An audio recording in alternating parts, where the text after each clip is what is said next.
to screen the iPhone to the TV on the iPhone 16 series.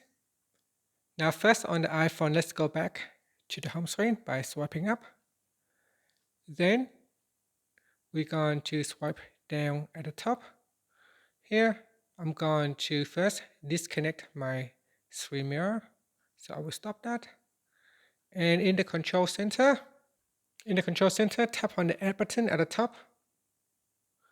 Then once you're in edit mode, tap on Add a control at the bottom. Now scroll down. And in the display and brightness section, tap on screen mirroring. This will add the widget to the control center.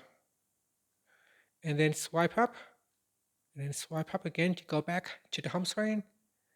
Now when you want to screen mirror the iPhone, just pull down the control center. And I'm just going to switch to this screen page.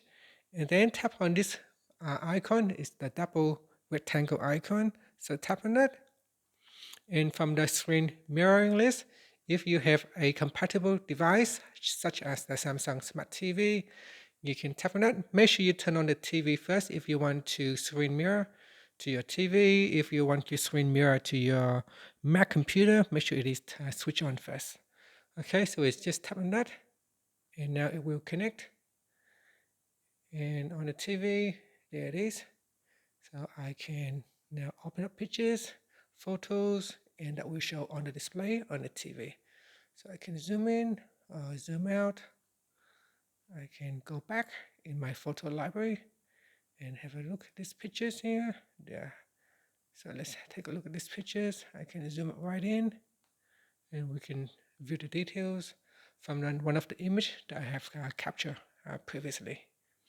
And that's it. To stop the screen mirroring, just pull down the control center, then tap on the widget,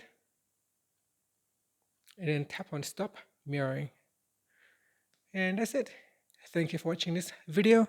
Please like and subscribe to my channel for more videos.